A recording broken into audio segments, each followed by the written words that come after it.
So John Moravcik, tell us about your business, JMI Tech. Was So- that the business you started right after you left New York Times after 16 years? I started consulting in the systems world is what it is. That exact company I did not start right after, but I was consulting, and I probably was really more consulting just under my name for a period of time. Okay, and like a 1099? Basic kind of thing, yeah. A couple of Gotcha. iterations You, of that. you dealt with your own taxes, if Basically, you will. yes, all that. And what happened was that I just really was able to kind of gain a pretty decent amount of network from when I was working at the Times. And You mean you met a lot of contacts? People Correct. still wanted your help. yeah, and I got to tell you, and through some of the mentorships that I had, so people like Rick and Bill, I was just able to really get guided in a very good way, is what it is. And They supported you leaving and correct, going on your own. no, and my family was very good about it as well and stuff. So it was the kind of thing that really, and I tell a lot of people, if mentorship can be a person you're just friends with, or someone that really just has your best interest in heart, wanted to see you succeed, is what it is. Well, how did you get your initial opportunities? I mean, everything starts with a sale, right? True, very true. So the Bill, the telecommunications guy, he had asked me, he said, well, listen, I'm doing telecommunications for a bunch of clients. He's like, I need someone to help me with the data end to this and helping people, clients who basically are either small businesses and becoming bigger and growing. And I said, sure, well, I'll do that. I did that even a bit on the side when I was at the time. So when I left, I had those contacts there. And I guess throughout the years, I did some side work here and there, and my name got out there a little bit and everything. And I really enjoy working with a lot of small companies and getting them to market and getting them to see them grow and use technology for them to run their businesses better. So it was. But hold on, you were lucky. You left a great job. You made a lot of friends, and they're like, "Hey, we're going to help this young man get going here." Yeah. How do young people get opportunities the way you do? I mean, 16 years at the time led your way into being who you are today. You know what? At this day and age, I think so. There's a lot more out there than was when I was around. And I think things like LinkedIn and things like that, where you can actually maybe connect with people that are in areas that maybe you want to be in. Okay. And I know that for me, I've had people work for me who have even gotten to me that way and set up maybe internships with me, is what it is, where you get to take them under their wing and people like me and yourself love to develop people, is what it is the thing. And I guess when you come with good people, it's something that people just know it, and they know that they're with someone that wants to develop them and see them succeed. Is the thing. Well, not only if you do it using an interns, but developing people, you're enhancing your own skills as you're teaching someone. Correct, very much so. Yeah. But still, you stepped in it, as they say. Yes, you I did. had great opportunity, and those people helped you along. How do other people get that? Is it only come from hard work? What's your take? So you know what? Listen, hard work obviously is a big part of it. I mean, especially I shouldn't say even just in the beginning. I mean, at all steps, there's different kind of hard work, is what it is. But you have to really show your proof. And in the beginning, you know what? I did a lot of things probably for next to free for a lot of people, is what it is. And for even just learning. But the free experience. work is not the way to start a business. No, it's probably not. But then again, you want to know what. If you prove that you you're let good, them to see what you could do. Do is what it is, exactly. Yeah, if you prove yourself, a lot of people are willing to say, "Wow, this guy's done a lot for me here." There's always going to be the one people or two people that are going to try and take advantage of you and just kick you out from that. But sure. For the most part, I think really people, they see that you've done good work for them, and you've done it for either free or next to it. They're willing to actually go on a limb and actually give you work and actually pay you for your talents as well. So. But again, you were proving yourself over and over. You were out there, you tried a couple of things, and you were gaining traction because you were doing good work, right? Yeah. So is that what you were doing to gauge whether you were ready for a business? So, you know what I tell a lot of people is that you don't have to all of a sudden cut the cord and just one day stop working at a job and just do it on your own now. For me, and I think for most people, and I know a lot of people even currently, they'll have a full-time job and they'll have what's called a side hustle, is whatever that is the thing. The side hustle. Yeah, exactly. Hopefully it's legal. Yeah, well, it tends to be, it is usually boring with that. But the reality is that and there are a lot of people that are still out there. They'll have maybe a daytime job and they're doing like an SBA Amazon fulfillment thing on the side, or they're selling something on eBay, or they're doing some affiliate marketing thing, or whatever that it could be, while they're doing it, while they have their full-time job, and then they sort of hone in on their craft and they become better at what they do at the time. So, and I get that to a certain degree as well. I mean, you're juggling a lot of hours. But it's based on complete and utter interest in what you're working on. Right? Yeah, you have to listen. You have to have a passion for it. And I tell everyone that what they're doing is that you want to be practical about your passion. Is what it is. If you're passionate about something, unfortunately, it doesn't lead to any sort of income. It's very difficult. But I'm all about following your heart. But you have to be practical to some sense. Is what it is. And you know what? A lot of hours doesn't seem like much when you're doing something where you feel it's a purpose of yourself. That's a good point. Yeah. When you really have purpose and you love what you do, time just flies. It truly does. You find the time to do things, and people don't realize that. Yeah. Well. I mean, look at it this way, right? So psychologically speaking, many people grew up and they saw their parents leave in the morning, come back at night. Yeah. That's the norm. Yeah. Instead of just making a deal and doing good work. You know what I'm saying? So there's a psychological training that you have to kind of get paid per hour as opposed to counting on yourself and performing. Yeah. No, one thing I guess that breaking the mold of is that. And I saw it at the times many times over, unfortunately, where some people feel like they're a part of a big company and they think that they are, I guess, quote, safe is what it is the thing. And I guess time has shown that has changed. Chilling. Exactly. Yeah, it's really that's a false set of security is what it is the thing where you think you're working for a big company and you have the security of being there, you have your 401k and everything like that. Yes. And the reality is you really aren't in any sort of control is what it is. You're really on the behold of whoever it is that either you're working for or some higher up that could maybe just lay off of entire departments that you're in is what it is. Sure, but now some of these people retire from those big companies. It works. Yeah. But if you're looking at what's happening in November 2022, layoffs in all these big companies. Oh, yeah. Look at it across the board. Yeah. I looked yesterday, Microsoft's laying off 1% of the workforce. I said to someone, well, why are they doing it? Oh, it's just fashionable to fire people right now. Like you're dealing with families and salaries. Oh, dear most Lord. definitely. Yeah, no, it's those out Twitter there. people, even they have families. They have families. Exactly. Yeah, no, definitely. Yeah. With political stuff in their back, they could have trouble finding another job. Yeah. That's not fair. No, it's not. And the reality is that that sense of security, thinking you're working for a large company like that, when how can these people go out on their own? You don't have your own benefits. You don't have your own. You know what? I'll always bet on myself over someone else that has control over me any day of the week is what it is. The thing when I know I have more control over my destiny and I have a direct effect of what that is. Yeah, I don't maybe have the security of something behind me, but I think that's for me and for anybody is a much better bet. Is what it is the thing. So. It's hard to get over that mindset to say I'm on my own. I don't know how much is coming in at the end of this month is what it is. I have to believe in myself and my skills to do that. But that sharpens you and makes you better. It's scary when you're riding your own purse and you got to wait for that money. Oh, it definitely does. But I tell you, something like that will make you so much better at what you do. And I kind of feel... Well, hold on. Let's talk about this for a second. Sure. I've had multiple businesses, some of them in my early 20s. I remember having over $150,000 out on the street. And that's when I had my first real anxiety attack. Yeah. And it took me a few weeks to get over it. Because I was able to overcome the anxiety attack of losing all of that money, I said, let me try it again. And I overcame the next anxiety attack. Yeah. But I would say if you want to be a business owner, you're going to have to be able to overcome multiple anxiety attacks be okay and want another one. Yeah. Right? Yeah.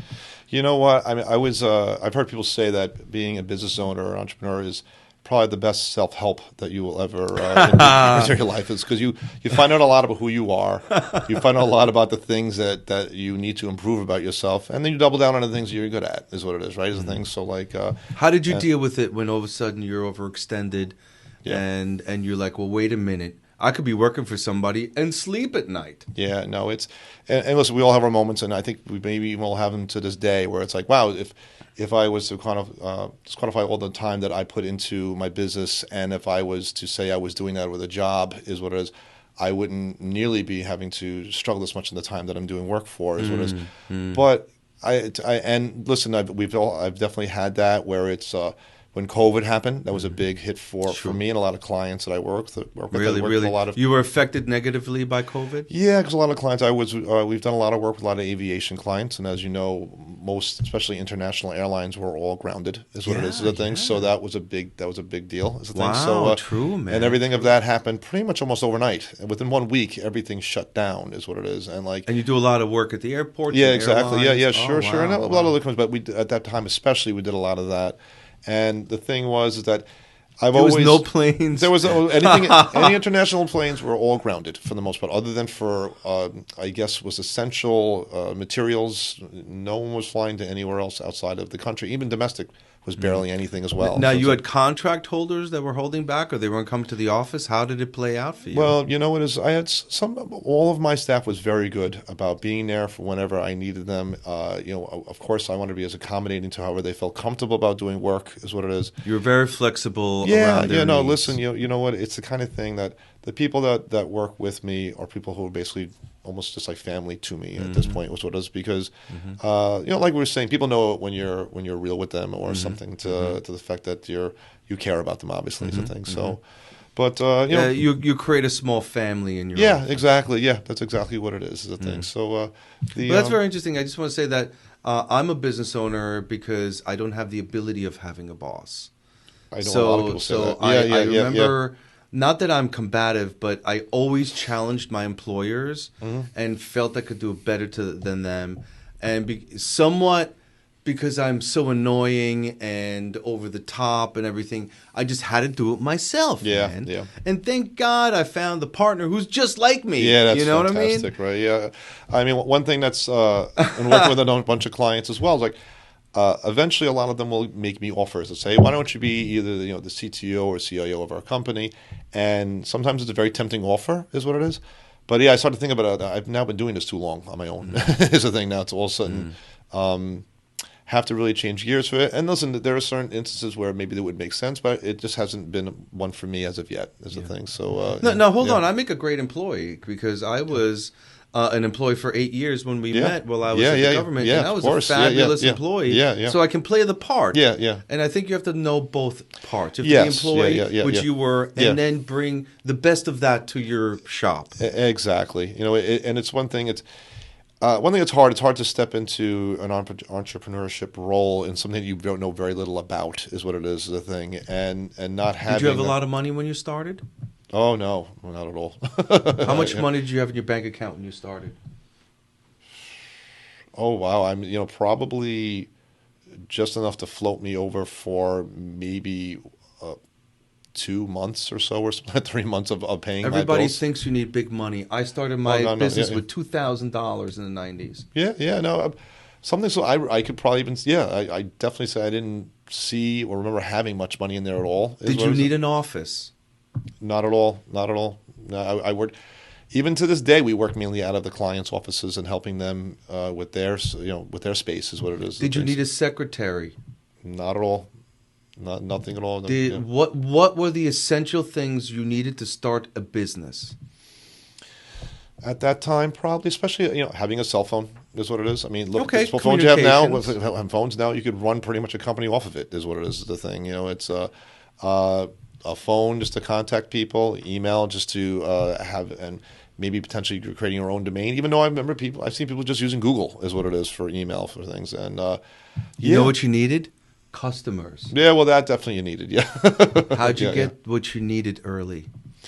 You know what? Again, I was lucky enough. And you know what? I sometimes hate to use the word lucky because you want to know what it is you made your own luck. That's what it is, the kind of thing. Yeah. So it's. But you gained enough trust for them to give you money for services. Correct. Yeah, and I was able to do that while I was working, and which was hard to do is the thing. But you know what? I guess you know what it is when you start looking for, what do they call it, the reticular activator or something in your, that you constantly, once you're looking for it, it starts coming to you is what it is the thing. And you, it's something that becomes a part of your mindset is what it is. And then without even knowing it, you're looking for clients. You're just talking about it. It's not even something that you're maybe actively doing. John, 90% of businesses fail in the first 2 years. Why didn't it happen for you? Why didn't you fail? I really think probably had a lot to do with the passion of how I did things. And I like it. Your passion prevented you from closing your doors? I guess, I had good relationships with everyone that I built You were business doing a with. good job. You were doing basically, quality work. Yeah, exactly. You know what? When people know that you care about their business and what you're doing, because that's how they feed their families as well. Well, look at you. Look in the cat. You look so serious. Like I could be like, I trust this guy. You have a very trusting look. Oh, well, to your I appreciate face, that. You know? That's something to Well, hear. well, that's something. I mean, you can look like anything. Yeah, But yeah. when clients meet me, they're like, okay, maybe he's a little over the top, but he's going to care about my investment. Exactly. Yeah, Right? Yeah, Don't yeah. because I'm going to give you this money and I need this done. I think I could trust this guy. Yeah, you know? yeah. How do you get there? How do you tell these folks? Yeah. That you have nothing unless you have a customer who Yeah. trusts you, and once you get it, that's how you start. Yeah. Gaining that trust where they give you their money. Isn't that an emotional situation? Oh, sure it is. I mean, like I was saying, this is how they feed their families, and have people that work for them. This is how they feed their families, is what it is. And it's a big risk trusting people, I guess, like us, to make sure that their business runs properly, because we could cause things that could be Explode. just be dramatic and just very catastrophic for them, is what it is. So I feel like, you know what, knowing that someone cares, and I don't think that people can try and fake it, but you have to be some full-blown sociopath to be able to pull that off, is what it is. If you really care, people kind of feel it, is what it is. And I think it was very, very, I guess, lucky in that aspect, and very grateful that people were able to see that in me, that it was someone that actually cared about their business. And I mean, I have had clients, even still to this day, if someone, if their business goes down to 2 a.m., I have people that work for me, but someone can call me directly, and I'll do everything I can to get them working, is what it is the thing. And it's happened, and it's Well, you have a very trusting look to your face. Is that a key item when you first start? Because I don't know what it is about me, and I got, with blemishes on my face, but people looked at my face and they told others, they're like, when I heard him talk, I believed he'd fight for us and do the right thing. Yeah. Do you agree that presentation and delivering that is a key item for starting a business? So I do, like in everything, right? Like, you have to start somewhere, is what it is, and you have to see about. The first time you talk to somebody is maybe not going to be the best, is what it is, and maybe not even the second time.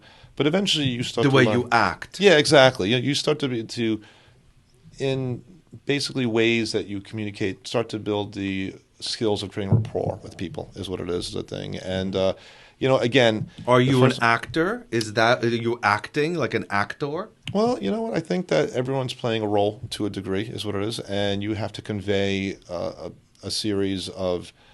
I could see you in an action film. Just saying. Listen, I've been trying to get my break, but it hasn't happened yet. Wait, hold on. So let's back up for a second. You already were a celebrity. You're like a major rock star from the 90s. Like, what's that all about? So, yes, I was in a band called Voodoo Storm, and we had a level of success that we were in. It was a sort of like a metal kind of industrial alternative band, if you want to call it that, in the 90s. Sure. And very modern sound, though. Yes, yeah, I appreciate you saying yes. it. Yeah, it was definitely something that was an experience. And I got to tell you, that experience probably has helped me in business, is what it is, because you're always performing in one way or another to people, either to be clients or just in showing your skills, is what it is a thing. And you learn how to do things. You learn how, when you speak, how to convey things, and that's just experience, is what it is. But I often do get that I look like the guy from Friends. Yeah, you do totally. So if there's any that's so awesome. film kind of experience, I guess that's probably the most that I would probably have. I like it. No, I mean, but Dave Schwimmer is what people say. Yeah, no, but it works for you, and I bet you that works. So I hate to say it, but if you are starting a business, sales is a key thing. Yeah. And I'm sorry that acting and a little bit of acting classes can probably go really far. Oh, now definitely. I may not look like an actor, but certainly I act. Talk with my hands. I'm very elaborate like that. Yeah. But you really are putting your show on for your prospects to show them not only can you deliver, but you're their friend and you'll be there thereafter, especially with complicated technology. Almost so is definitely, acting classes or pretending to be like an actor a necessary part of entrepreneurism when you start? So I do. I would say yes. I mean, and it doesn't have to be something technical that you maybe are going to some sort of acting classes, but when you are pitching your solution or your services or your product, whatever it is, with a potential client or prospect, you're acting is what it is a thing. And it may not be from any sort. It's obviously, hopefully, not from any sort of place where you are trying to, per se, deceive somebody. You're trying to but your David Schwimmerness is working. No, exactly. For you. Thank you. I appreciate it. But you want to use. Well, why wouldn't you use that? You look like the guy. I would even act like it. Wear the same suits. I mean, look, it's working pretty much. for you. I even hear I have the subconsciously exactly. they think of you as this famous actor. Yeah, probably do. Yeah, so it's, you know what, and. I can't remember exactly. I'm mispronouncing the book. It's something How to Influence People and Friends by is it Earl Nightingale or I can't remember who. But one of those. One of those guys. I have to say, I should one of those guys. In the 1920s. Yeah, something like that. Exactly.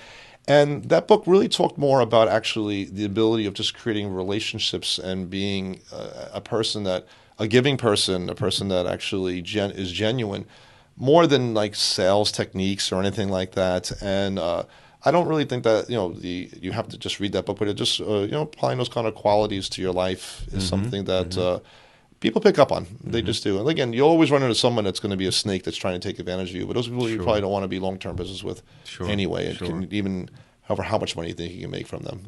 So I hear a lot about sales and sales training, and there's a lot of sales training out there, folks.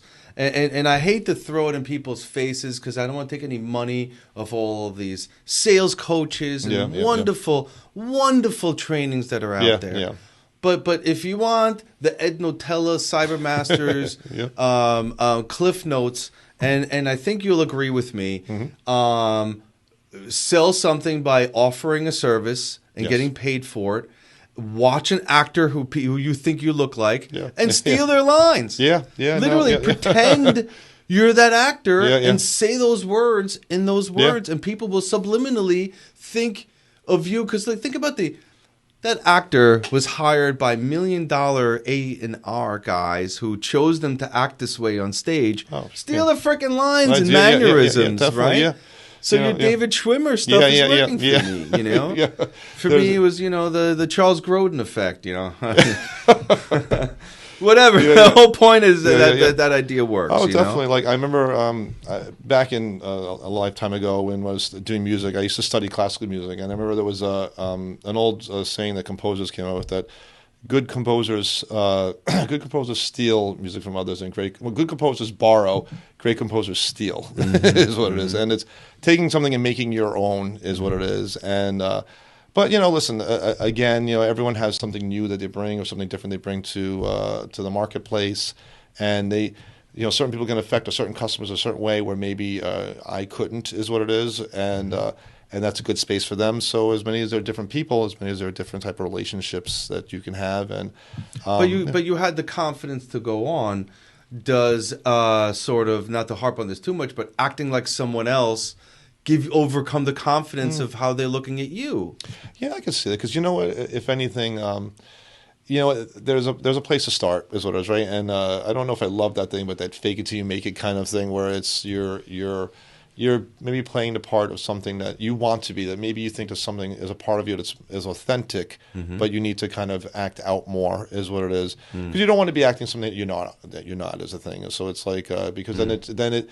But no, it's a lot of fun. I have a lot of sales with fun. I just wanted to do this other story that in the last Rocky movie, when he gets approved to fight again, he talks in front of the board, and his entire speech is a big grunt. So I said, "Can I sell by literally grunting at the prospect?" Well, so I walked in and I was like,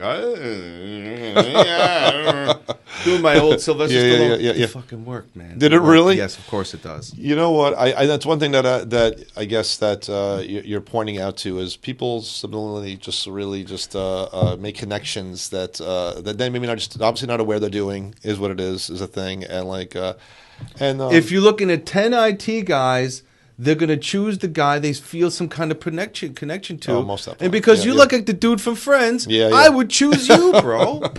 And there's always the the antics we all have heard of. Where You know, it wasn't part of your secret when you started and you beat all those hundreds of competitors. you know what? You were just better looking. There we go. I try to make sure my hair is combed very nicely. Well, you had long hair back in the day. Back in the day, I did. Yeah, those pretty long hair. Listen, those were the good times, and they're gone before gone. But did you put stuff in your hair? Like, did you have like a whole girl thing going on? Yeah, no, it was just long and probably messier than it probably should have been. Oh, This nice. the thing, but Nice. You missed the long hair? I mean, listen, it was something having it, but there was something like we were talking about. There's something about living your art, for lack of Living better your word. art, So it's totally, like, and it was something like that, as a thing. But so this is really interesting. We're talking about entrepreneurs. You're saying that you need a kickoff point. Yeah. You worked hard at a major company, Yeah. and they gave you points, a bouncing off point, and Yeah. you retained those friendships. Yeah.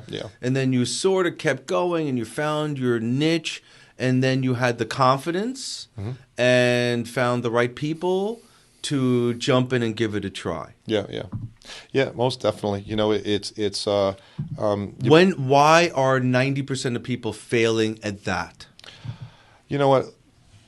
A lot of people don't really make a plan per se, or maybe a good one is what it is. Well, is a thing, and realize It's it's going to take a lot your of work. planning. It's going to take a lot of work. There's no way around it, and like you're going to have to put a decent amount of time to research as well to see are you going into something that there is a demand for is what it is the thing, and you're going to have to go through what would be embarrassing times of doing something that it doesn't work, or people slamming a door in your face and things. A lot of people have egos that are sort of frail, and it's not something that they can really easily take. Is the thing. I love rejection. My whole life is rejection. I've had quite more of it than I would like to share. But yeah. So, but yeah, like yeah, I said, yeah, maybe it's the dealing with rejection and missing money and just overcoming these problems time and time again. Like what was that Eminem movie, The 8 Mile thing, where it showed his life where he was. In the beginning, he was just horrible, and he just gets getting basically just humiliated, and eventually, just you keep working on something, you find what works for you is the thing. So, and that's what I love that science fiction movie that pretended he was a good rapper. Yeah, well, that too. But Just kidding. If you just keep at something, enough people will basically believe it. I guess is the thing. So No, but I know what you're yeah. meaning. He's actually decent. He made a lot of money. Yeah, no, he did. I mean, he had a rough life, is what it is, right in the beginning, is the thing. So, so anybody can do it. I guess it's just really just being tenacious and having being that rough, scrappy kid that doesn't really know when to quit is the thing. I think it's a lot of it there too. What's wrong with starting the business as seen on TV at midnight? What's wrong with those? Come. I'm a real estate god. I own 5 continents. Yeah. And if you follow my plan, you'll also be a real estate mogul. Why are those lies? You know what? First of all, always do your research for whoever, if you're going into a particular program or whatever that is, that where the person hopefully had made their, let's say, riches or whatever life, that something other than trying to sell something to other people on what they claim they made money on. Like trying to do research to see this person actually maybe did do real estate and isn't just also really making money on claiming they did real estate. So that's a big thing, right? Because there are a lot of obviously scam artists out there is what it is a thing. So, and I tell you, I see 20-year-old kids, they think that's real. They look at that and they're like, I'm going to make $2 billion in the next 2 years if I follow this guy's plan. Yeah. No, it's a shame. I mean, there's a lot of, and it's also kind of, I hate to say it's also kind of being lazy is what it is, because what you're doing is You believe it's being lazy by buying into one of those Well, midnight what happens businesses. is that if you really think you're going to get it that quickly, everyone else would be doing it is a thing, and you're trying to shortcut the work that you need to do is a thing. And so starting with small businesses based around a particular skill, not a system that's out there you buy into. I did Amway. It sort of it required a lot more than what they're telling you. Yeah, exactly. Yeah.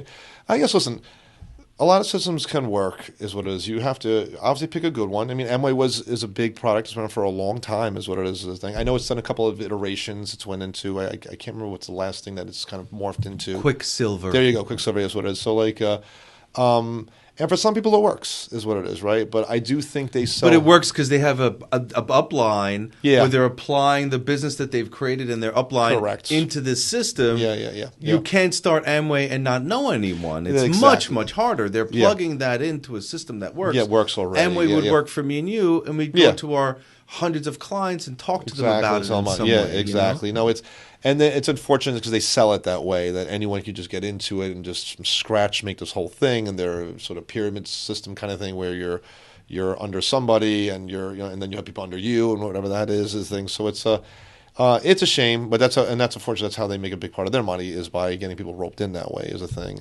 And they do have like you're saying, the occasional people who do make money, but they already have a network to go to, is a thing. So and they could be doing any other product. Just the Amway and the vitamin thing. I mean, in the end, it has a lot of value to kind of be on regular vitamins or anything. Yeah. But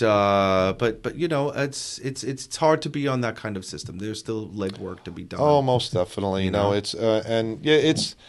I mean, if you go on the internet, there you also see a bunch of gurus who are some real, some not, some making money on just selling you something that is, not real. They're making a lot of money just off you buying their program. They've never made any money before it, is a thing. So really starting a business is based on a special skill you've gained that you think you could do equally, if not better, than your competitors in that field. I believe so. And there's also the products thing. Maybe you've developed a product, and it's the same thing, right? Your product is maybe just better than some other competitor's product, is what it is. How do you test whether that's real or not?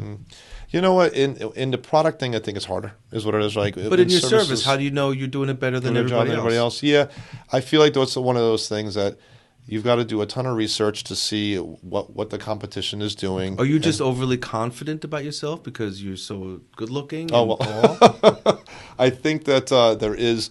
You have to have some sort of inner belief about yourself, and it is. A lot of people that are very successful talk about a mindset, is what it is, and it's accepting the insecurities that you have and learning to deal with them and doubling down on the things that you do well, is what it is, the thing. And I think that when you do the work, the inner work in yourself, a lot of those things it starts becoming natural, is what it is the thing. And if my business disappeared or something detrimental happened, it is what it is. You put me on an island, I'll figure something out. Oh yeah, definitely. No, it's and I feel the same way. Listen, it's good to be humble, is what it is, and know your limitations, and realize that all of us have a lot of things that we have to be grateful for to get ourselves here, is a thing. But I do believe that as well, is a thing, that like it's. I get a sense of overconfidence from you. Got to be honest. You sound very very confident. Were you as confident when you started as you perceived now? I would say definitely not as confident as I am now. I was confident because I was able to see it, and I was able to see myself doing it, is what it is. I had some good mentors, which helped out a lot, and that's why I tell people, try and find some mentor, is what it is, and so that helped speed things up, is what it is. But you were lucky you had good mentors. Remember Karate Kid 3? What if you have a bad mentor? Yeah, you saw that Silver. One. Yeah. Well, the new episode of Cobra Kai is coming out, right? I think that. Yes, but what if you get a bad mentor? Yeah, no, it's you know what, and that's unfortunate as well. So there's still people also claiming to mentor people and just really just use them, is what it is, the thing. But like, you have to feel it, because my mentors, I felt their love. Yeah, I agree. You do. I mean, I've had some very important spiritual mentors to me. This one priest, Father Tony, was extremely good to me as developing who I am as a person and my faith and purpose in life. And I know there's some people that'll have things to say about that, but having that inner peace inside yourself is something, and whatever and however you find that is huge. People can see that, is what it is, the thing. And there's something about someone that has that it sort of just comes out of their soul, is the thing, I believe. So yeah. So I mean, I started my own business because I literally was too much of a pain in the butt to all these. Like, you would call it, like, there was a guy who offered to buy our business. I said, "Oh, we'll sell your business, But I'll torture you every single day for the rest of our days together. Yeah. Like, listen, it's just a thing, you know? Yeah. So, I mean, that kind of forced me to business ownership because I'm constantly analyzing how to improve to a detriment. I mean, constantly looking to improve. Yeah. Well, I don't see everybody in their businesses doing that. So I'm like, why am I here if I'm thinking about it more than you are? Yeah. Well, that's the thing, right? And in your confidence, you can tell that you've done it, is what it is, right? You've made other I've been clients... a pain in the ass like this since I'm a little kid, bro. Well, and that's the thing. I mean, it just keeps building on itself, is what it is, right? Is the thing, and for me, it's the kind of thing that we've been able to bring a number of companies to market. A number of companies sold for millions of dollars, is what it is, and we had a lot to do with it, is what it is. And the more you do that, the more that you feel, hey, listen, this isn't something that's so hard to do, is what it is. It's just the experience. I know that you zig here and zag there, is what it is a thing, and these aren't things that you could just shortcut, is what it is. I mean, they're things that can help you, but it's really not something that experience has to be there for, is what it is. So let's talk about anxiety attacks. It doesn't sound like you've really been through them, but certainly many business owners, including myself, have been able to deal with the anxiety attacks. So you start a business, things are working, not working, you get the big deal, you're a year into it, and now you're just like, you've stepped in it and you have no choice but to go forward. Yeah. And in my case, I had laid out a lot of personal money and I just I had these great ideas. Yeah. Anxiety overtook me and really it was like a cloud was over me for a couple of days. And I realized there's no option I must overcome. Yeah. And it didn't feel good. And I overcame that anxiety by myself, got the job done, got collected. Yeah. And said, you know what? I could do this again, man. Yep. You know what? So I think we've all had our moments where it's you're just like, you're not sleeping, is what it is, because it's just like, wow, I have all these bills to pay. Yeah, it's not comfortable. It's not a comfortable thing to do. No, and and it's hard to say, but I will say probably some of my best work has been under the hardest pressure, is what it is. Yeah. Where you sit there and say, I've got to somehow get out to tomorrow, and I've got to be able to create X, Y, Z for a couple of clients because I don't have a choice right now, is what it is. Yeah. It seems to happen. There are other things seem to kind of push to the side and melt away when you need and have to do that, is what it is. And it's Now you started in New York State, right? Your business is in New York based. Yeah, sure. Do you find it's different starting a business in another part of the region? Easier or harder or the same? So from what I know, I believe is that it's definitely a much more competitive market here, is what it is, right? So there's a lot of business here, but there's a lot of competition here, is what it is. New York has a little bit of a vibe that other places don't have, as far as a lot of people are more closed, is what it is. Everyone thinks you're trying to scam them, is what it is a thing. So that's a difficult thing to get past. In other states, I definitely see less of that, more of a trusting thing. And I feel that even when you're just traveling and you're there, people are much more open and nicer, and that translates into business as well. So.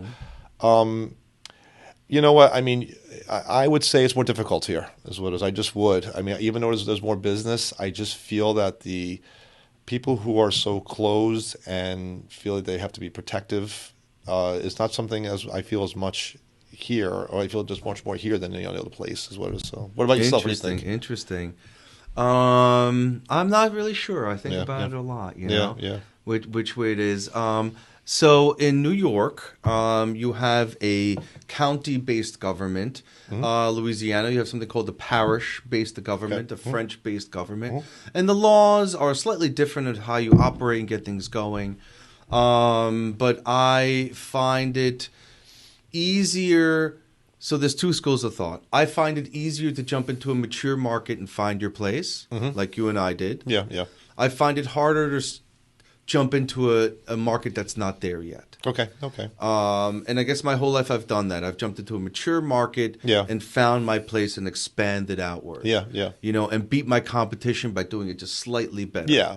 It's more risky to jump into an immature market and try to be the leader, don't you think? I get that. Yeah, it's if you're offering a service that some clients aren't really seeing much out there, yes, it's going to seem something it's maybe a little foreign to them, is what it is. I guess I just feel maybe in what we do a bit that the internet has educated enough people in different parts of the world that it's not as foreign as it was maybe 10 or 15 years ago, is what it is. Thing. So But I hear what you're saying. People are more, in some ways, out here because they're used to doing what would probably just see as bigger business, in spending more money in this area. Where in some maybe they wouldn't. But I just still feel people are just very closed here. They're very, just people in New York.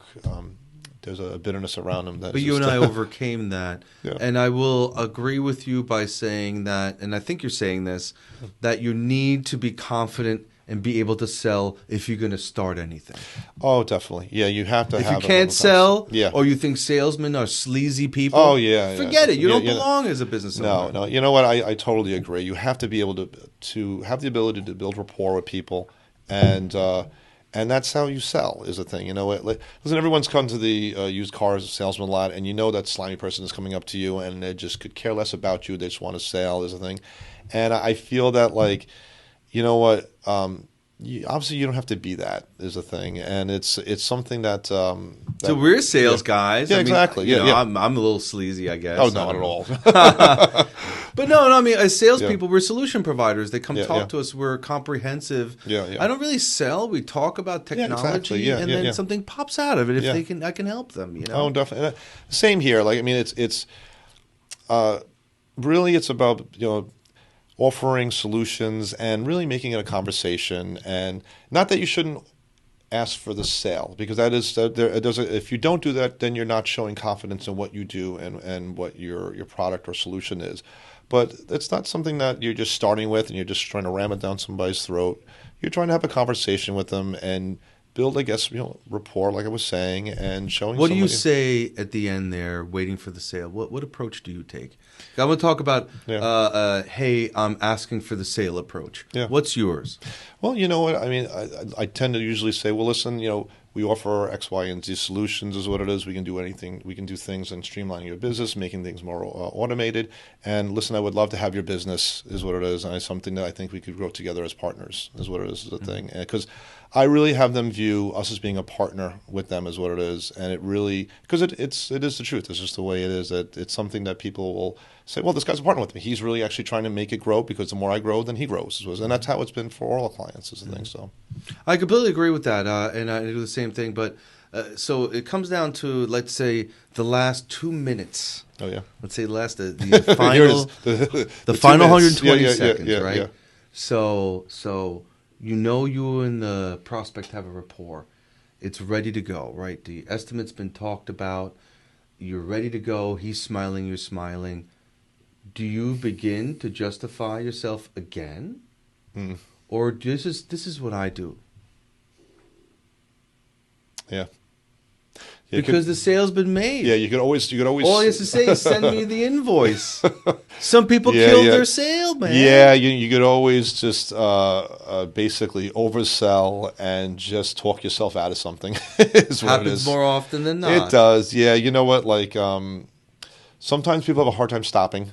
Is what it is, and we've all been guilty of it. Is what it is, that you're on fire and you're going and there's no stopping you. Is what it is. So we've all had that. I've definitely been guilty of it, and it's the skill to know to say, I got to shut up now. Yeah, is a thing. So yeah. Well, that's because for me, I just what else is there to say? I've made the sale for you. Okay, where do you want me to send the invoice? Yeah. That's a good point. Yeah, exactly. That's a good one. Okay, that's really good. Yeah. I tend to see a lot of people trying to say, oversell themselves into a dark pit, and they're like, I don't understand. Sales is so hard. No, shut your mouth and don't close your own sale. Yeah. And listen, after a while, you build the savviness of knowing, hey, I'm with a prospect that really this is not something that's going to work, is what it is. And it's better just to cut your losses and walk away and go approach someone that would be open to your service. Right, don't take every deal out there. Yeah, it's no, definitely. Work for both people. Most of the people that I know that are really good to offer extremely good services like yourself is what it is. Probably turn down more deals than they take a month is what it is the thing, because they realize that it's better for them, it's better for their customer, that you're providing a service that's a good fit for both as well. You're saying something very important. Is it better when you're starting a business to find clients and customize your service to their needs? Or is it better when you're starting a business to find clients that fit the model you're creating? What do you think about that? That's a tough one, right? Because in the beginning you need work, is what it is, right? And sometimes you have to still find your way, is what it is. Because in some ways you may not know what is your best service that you're saying, okay, I want clients in this niche over here because it's better for me, it's better for them. You may not know that yet, is what it is. So you might have to go through accepting a lot of things that may not exactly be in your wheelhouse. You got to try things out. You have to, is what it is. There's no ways around it, is the thing. So yeah, no, but that's a very good point to bring up. Like, I think obviously as you mature, yes, you just sit there and say, listen, what you want and what we provide is not a good fit, is what it is. The bad customer can kill your business, especially early on. Definitely.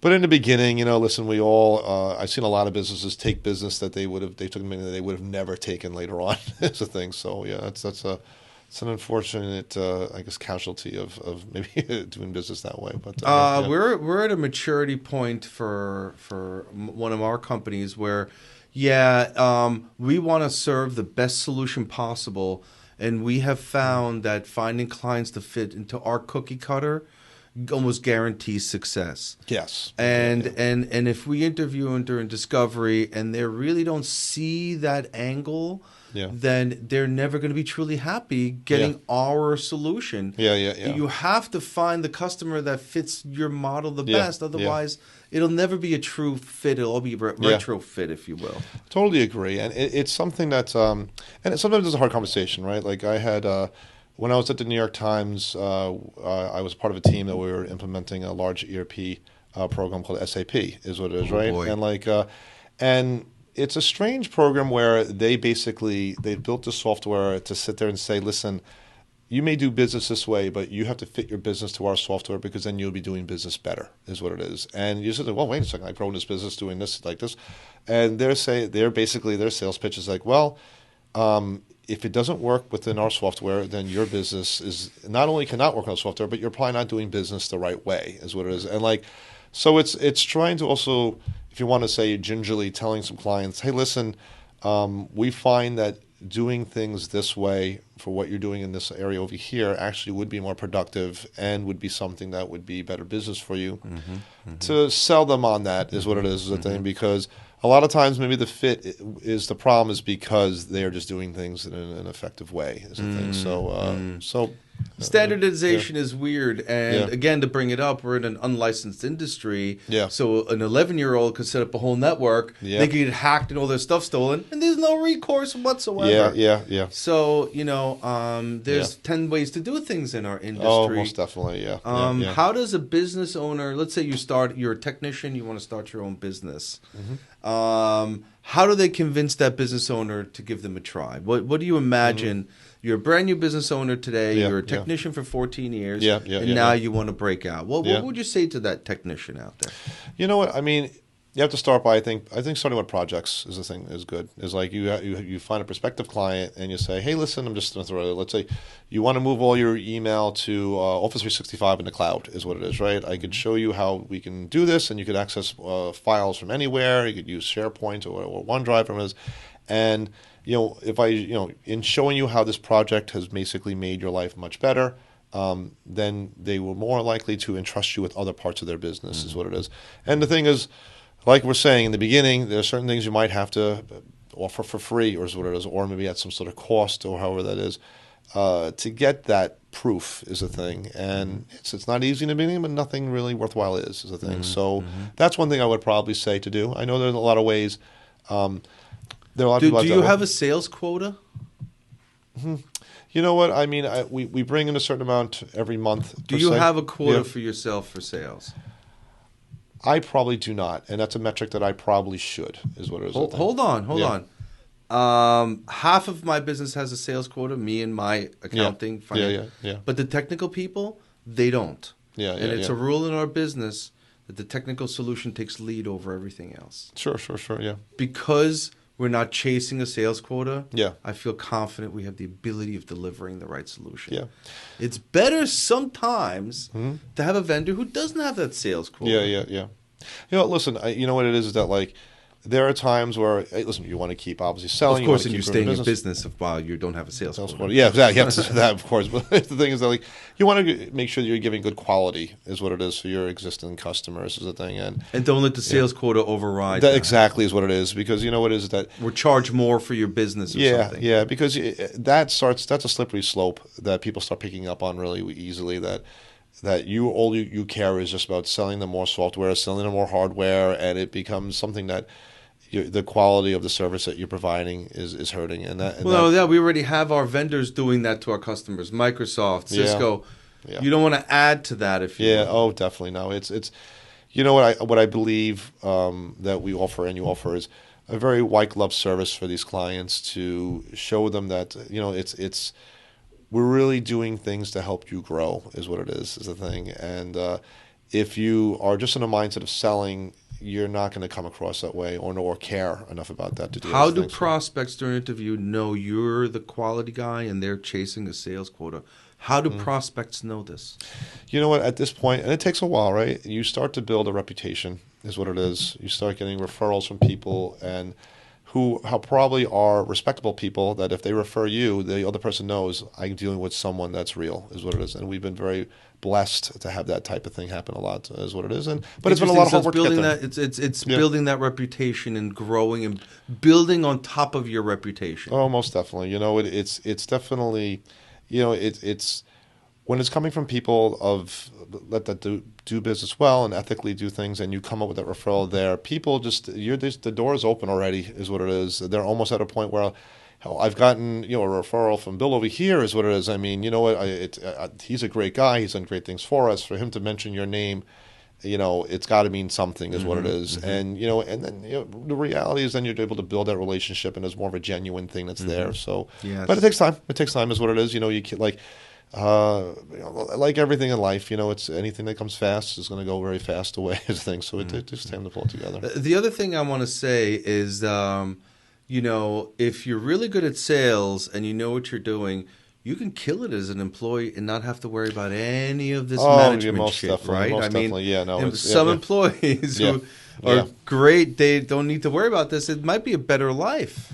You know what? I will say this, and as you know, running your own business isn't easy, is the thing. I mean, like, there are a lot of responsibilities that people don't realize that are there, is what it is. And if you are good at sales, maybe when you're in sales for a company, in a weird way, you're a quasi-employee, but in business for yourself, because what you what you eat is what you kill, is what it is the thing. And you are out there selling and bringing business in, is the thing. And you're doing that without having to have, I have to have benefits for this, I have to pay taxes over here. Everything is handled for you in that end. And that's a big part of owning a business once things start growing, where it becomes it can become a big headache, is what it is, and a lot of time and money. We had a situation recently where an old accounting firm we dealt with screwed something up. You think the IRS cares? It's your fault. Yeah, and we had no idea because we're not accountants. No, that thing, nightmares like that happen all the time, is what it is. And out of left field, man. Out of left field. Yeah, no, I've seen it. Or they thought a particular insurance covered something that it didn't, is a thing. And it's a, that hurts. It hurts a lot, is the thing. Why do you continue and not go to work for somebody? Both of us perceivably could make slightly more money working for somebody at this point. Yeah, no, and and I've gotten offers, and I'm sure you've got plenty of them, is what it is a thing. You know what? It's again, I really think in life, as the most as you can, if you have more control over your destiny, you will live a better life. And that's, to me, is what it is. I'm confident that I can create I'm confident that I can mother an area where everyone can thrive. Yeah. And I feel like I'm good at being that way.